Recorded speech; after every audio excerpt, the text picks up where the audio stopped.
What a headshot! What a head! How's it, guys? This is Dayvy, FPL, and welcome back to the Fantasy Premier League video here on my channel. Now in this video, I'll be going over the famous video. It's the pricing mistakes that FPL made for the upcoming season.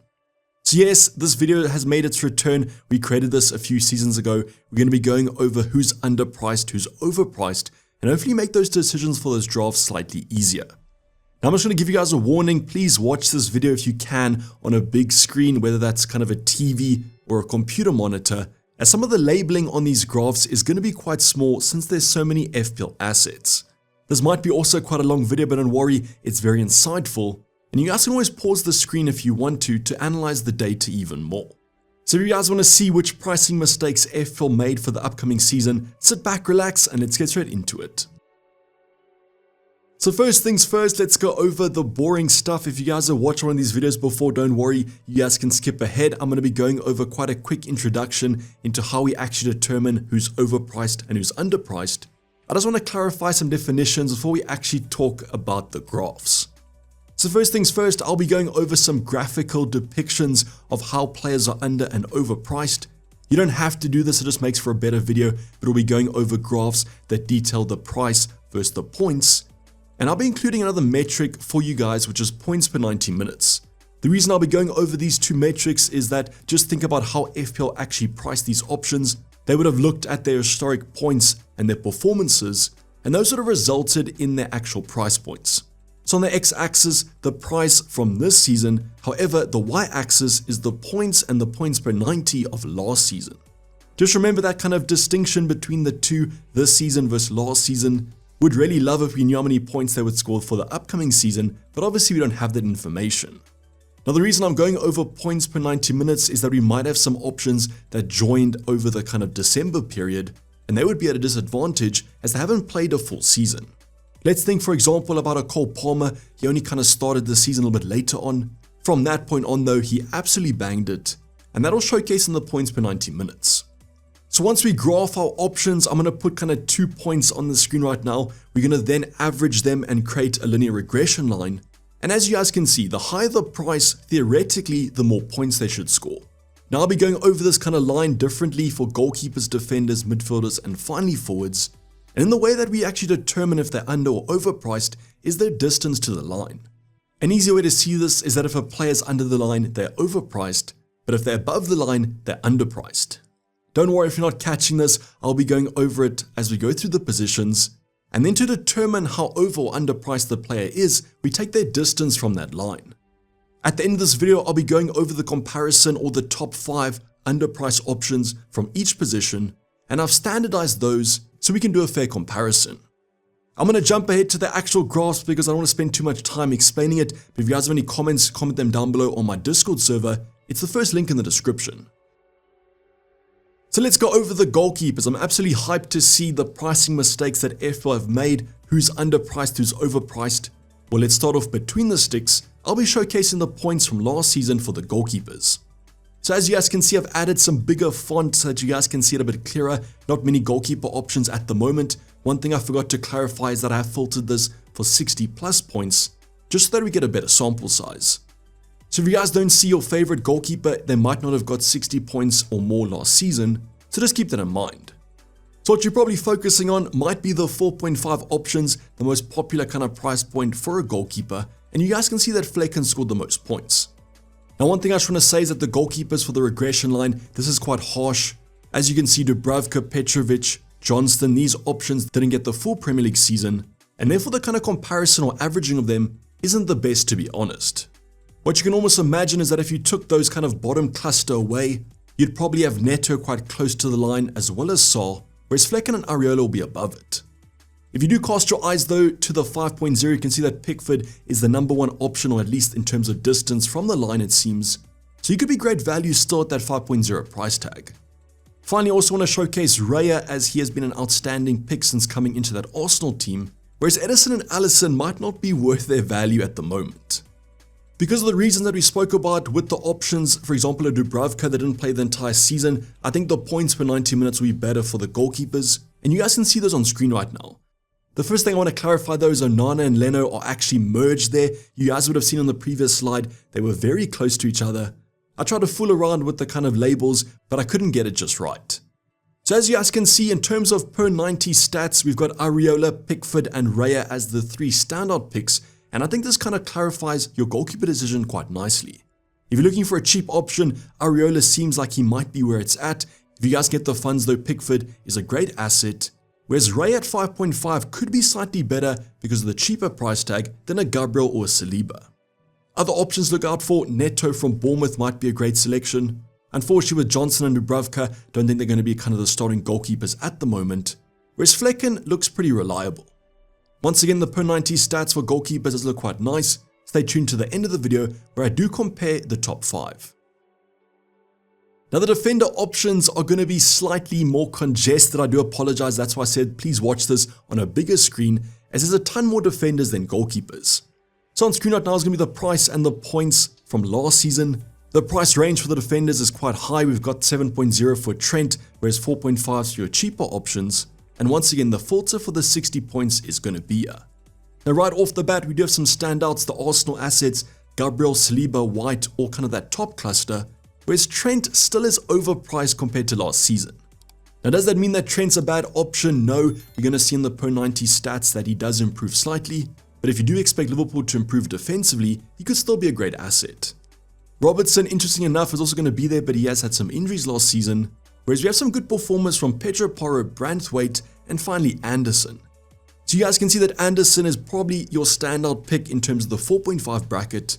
I think they might have actually underpriced him, to be honest.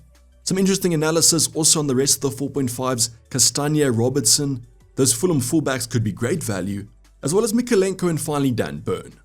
Now don't worry if you guys can't really see what's happening in that 4.5 bracket. In the future kind of days I'll be releasing a defender review where we will go more in depth into this analysis. The one thing I also want to point out is the Man City assets, a Guardiola, an Ake and an Akanji all kind of around that regression line, as there is always the concern about rotation with these Man City assets. Now to make things a bit clearer, we're going to be going over the per 90 stats, and you can see in that 5.0 bracket a massive increase in this kind of Arsenal cluster of Kyria, Tomiyasu and Zinchenko.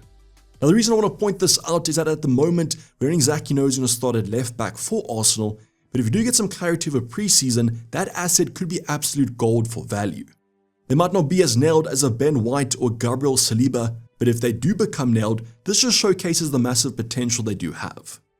Otherwise, with the rest of the Arsenal assets, Saliba, Gabriel, Ben White, they do kind of drop to the regression line, same with Trent, and that's simply because they're nailed and have probably played every game this season. Now some of these options are more kind of punts, for example a Reguilon, if he is nailed he could be a great asset, same for example with Senesi, and now we see some increase with someone like a Guardiola for Man City. So if Guardiola does become nailed in that Pep lineup, he could be great value as well at 6.0, and I see that Robertson has had some improvement. With the 4.5s, you guys can see that they kind of are closer to that regression line. A lot of these assets are nailed but don't have the highest points potential, and that's why their points per 90 minutes isn't that great. Once again though, looking for those Man City assets if they do become nailed, as well as the left back for Arsenal. But right now Ben White looks like great value even at the increased price tag. Now let's go into the more important kind of attacking positions. Let's go over the midfielders, and once again like the defenders, it's going to be a complete cluster around the cheaper bracket, but you're probably going to focus on the more premium options anyways. So the first thing I just want to talk about is going to be Mo Salah, because everyone is going to see this and think that I am saying that he's overpriced. Now the one thing I want to clarify here is that yes, Salah is overpriced if you just have him as a set midfielder, but here's where Camsey comes into play. Just imagine that you're going to captain Salah every single game week. I know that won't be the case, but just imagine for this example, that'll take him from about 200 points to 400 points. That'll be way above the regression line, and therefore that's where the value really does come in. And the first big conclusion of this video, if you guys want to bring Salah in, make sure that you want to captain him. If you don't want to captain Salah, if you've done your analysis, if you're going to captain him maybe once out of the next 6 game weeks, then I don't think he's worth it. But if you're going to captain him for at least 3 or 4, I think the value is definitely going to be there. You can see that last season wasn't the best. Heung-min Son, Saka, Foden and Palmer all outperformed him, and therefore those players make up a cluster of underpriced options. So one way to think of it is that if you're not going to captain Salah, you could upgrade a cheaper option to a Saka or a Foden for example, and that might be more worth it in terms of points. Also nice to see the popular Gordon is going to be having quite a good position. Jared Bowen might be quite surprising, as I haven't seen him in too many drafts at the moment. Now if you guys can make a little bit of sense from that cheaper cluster, you can see in the 6.5 bracket we've got Declan Rice and then Hernandez, who's Rodri from Man City. So these two options serve quite a far distance from that regression line, so could they actually be the best value players in the game at the moment? The two cheaper options currently, Eze and Bailey, at least they are kind of underpriced in terms of this metric, but let's see what happens in the per 90 stats. So when we do look at the per 90 minutes, you can see that Mo Salah does improve. He generally has a pretty strong kind of points return per game, and De Bruyne has now joined Foden at the same kind of points per 90 minutes. Palmer also the only other option out of that top cluster that is underpriced, but just a reminder, he didn't play the opening start to the season. Interestingly enough, we've got Saka, Heung-min Son, Odegaard and Bruno Fernandes all kind of overpriced, but you have to interpret this per 90 minutes quite carefully. The one player that's kind of leading the charge is going to be Diego Jota from Liverpool. He almost reminds me about a full Foden. A couple seasons ago when Foden wasn't nailed, we literally said if he is nailed, he'll get you FPL points. So let's see what happens with Jota this season. Also someone like a Trossard or Harvey Barnes could be great value if they do get minutes, but that's obviously the question mark around them. Once again, Bailey from Aston Villa could be an alternative to an Ollie Watkins. His per 90 minutes are pretty strong. But once again, use these two graphs both in combination, and don't discredit Salah just because he looks overpriced here. So the last position is going to be the forwards, and once again, we can increase that font size. It's not big enough to cover up the price gap between Haaland and Ollie Watkins though. So yes, Haaland coming in at that massive 15.0 million. Is he worth it? Well, in terms of the regression line, it doesn't seem so. But once again, like Mo Salah, don't look at this in isolation. You're going to captain Erling Haaland probably, and therefore you can almost double his score. Just showcases that both these two options in terms of CAMC might be where it's at. It just depends who scores more points. Now you guys can see that Ollie Watkins is kind of leading the charge in terms of distance from the line, as he even got more points than Haaland last season. Now the one thing I just want to clarify here in terms of Havertz is you might be looking at this and thinking that he's a great asset, but just remember, he has been reclassified as a forward. So what would have happened last year is that every time he started as a midfielder, he would have got a clean sheet point, and you guys know how many Arsenal clean sheets there were. So you guys can almost eliminate 15 to 20 points here, and that would take him down the list, but he could be an alternative Arsenal attacker. Otherwise, my eyes are on Mateta and Isaac as well as Dom Solanke. Just the pity the Bournemouth fixtures aren't too strong. The one player I also want to highlight is going to be Alvarez. In terms of actual points scored last season, this is pretty decent. So could going for Alvarez cover Erling Haaland a little bit? I guess what you could do is go for Foden and Alvarez as a double up instead of Erling Haaland, but are you confident captaining them over the Norwegian? A budget option like a Chris Wood also looks quite enticing. João Pedro also slightly underpriced. So let's see what happens in the per 90 minutes. So when switching to the per 90 minutes, like Salah, Haaland does improve closer to the line, overall greater attacking numbers, and Richarlison almost has the same numbers. So yes, if Richarlison can nail down that Spurs centre forward position, he's definitely one of my watch lists for the start of the season. Let's just see what happens with Ange Ball as we do progress through the preseason, but he's one I have my eye on as a cheaper striker. Isaac and Wilson, also you guys know whoever starts for Newcastle up front gets you FPL points, and if one of them becomes nailed, they're almost essential. Otherwise, Mateta keeping up the good form, if you guys can remember, had a very strong FPL season but more towards the end of it. So if he can keep that form in the start of the season, who knows what could happen. Just a reminder though, he is at the Olympics. It does end in the first week of August, so he might be fine, but just keep your guys' eyes what happens with Crystal Palace. Ollie Watkins also has moved closer to the regression line just because he's basically started every single game, very consistent. Those two factors usually equal FPL points. Finally, touching on those kind of cheaper options, a Chris Wood looks great here if he does become nailed. Otherwise, a Muniz from Fulham also could be a great asset. Now I'm going to head on to the conclusion of this video, but the one thing I just want to remind you guys about is that this kind of uses the entire season as a whole. When you guys are planning your FPL team, you might be wildcarding game week 6, game week 9. Therefore, you guys can bring these assets in at a later stage. I'm not saying just use this, but this might be a helping point in terms of price points. So what I'm going to do now is I'll be going over those standardized distances for each position, showcasing the top 5 in each stat. So let's go over the goalkeepers first. So in terms of points scored, total points, you can see that Pickford is at the top with 1.82. Quite a far distance between him and the rest. We've got Fleck and Areola, Leno, and finally Onana. But nice to see some cheap options here. The more important stat though for me is going to be the per 90 minutes. As I mentioned, some of these goalkeepers didn't play the entire season, and we can see Areola at the top with 1.73. He beats Pickford by quite a far margin, as well as Raya, and then a massive drop off to Neto and Johnston. So as mentioned, those top three are for me where it's at the moment. You get your cheap option, your mid-price option, and your more premium option out of Areola, Pickford, and Raya. Just kind of depends on your team structure, but my eyes are on Pickford at the moment. I just need to find 0.5 million. Now moving on to the defenders, in terms of overall stats, Ben White narrowly beats out Anderson by 0.01. So both these two options look like great value picks at the time. I think this kind of cements Anderson as my 4.5 at the moment, but let's see what happens throughout preseason. Otherwise, Saliba comes in as he beats Gabriel in terms of total points. Then we have Braithwaite and actually Pedro Porro. So Porro is a player I haven't seen mentioned too much over on FPL Twitter and most people's drafts, but could he be an outside punt in terms of an attacking defender? Otherwise, Braithwaite like Pickford could provide good value for money, as I do always trust a Sean Dyche defense. Now finally, I've actually rigged this a little bit. I've taken out Tomiyasu and Zinchenko as they're quite similar to Akira. I just feel like it's a bit useless to have 3 Arsenal defenders on this list. So as mentioned, if you do get news about who starts at left back for Arsenal, they're almost a guaranteed pick for me, as you are saving quite a bit of value from the downgrade from a Ben White, Gabriel, or Saliba. Will that actually happen, or was it just wishful thinking? Who kind of knows? Let's see what happens through preseason. Then finally, Reguilon, Mikalenko, an outside punt for an Everton pick there at 4.5. And then we have a Darabayo, hopefully I'm pronouncing that right, from Fulham. Also want to shout out Robertson and Castagna, those Fulham options were 6th and 7th I believe, so just narrowly missed out. Then finally we got Senesi from Bournemouth. I might not be going for him as a cheaper option, but could provide some good attacking threat. He's up here more as a punt.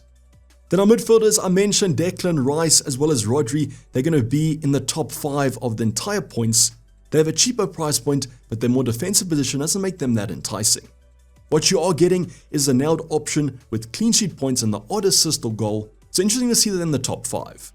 We then have Foden, Gordon, and Bowen, a surprise entry, but I think it's because of those West Ham fixtures. Foden definitely on my radar now, especially if I don't go for Erling Haaland, as I will need some Man City coverage. Now finally, in terms of the per 90 stats, Jota kind of trumps everyone, but he's followed by Harvey Barnes, Trossard, Bailey, and Hudson-Odoi. I know a lot of you are looking for some cheaper midfielders. Bailey or Hudson-Odoi could be where it's at. If Harvey Barnes can guarantee minutes as well as Trossard, they could be great options. I just have some question marks over there. Now finally, in terms of our forwards, I went for the essential Ollie Watkins in my first draft, but I haven't seen him in too many people's teams. He's followed by Solanke, Havertz, Alvarez, and finally Mateta. Just remember those clean sheet points for Havertz though. Definitely keeping my eyes on Mateta and that situation with the Olympics for France, as he could be an alternative to someone like an Eze.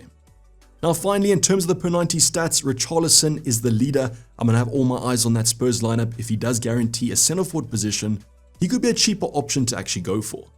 Otherwise, Chris Wood, seen him in some people's drafts as a cheaper option, might be the standout at the moment. Then we have Nketiah as a rotation risk, Mateta, and finally Isaac. So it's always nice to see that your picks from your first draft are going to be Isaac, Gordon for example, and Newcastle have great fixtures, so they're going nowhere in my team. But that's going to kind of wrap up the conclusion to a very long video, but hopefully an insightful one. I absolutely love making this video. It's a ton of work, but I believe it's worth it. So make sure that you guys like the video and subscribe if you're new. But this is basically going to wrap up the video, guys. Hope you guys did enjoy it. Please don't forget to like if you did and subscribe if you haven't subscribed yet. I'll be seeing you guys for tons more content coming up. Make sure that you comment down below if you do enjoy these videos. For the time being, I'm signing off. It's been Dayvy FPL, and I'm out. Cheers, bye.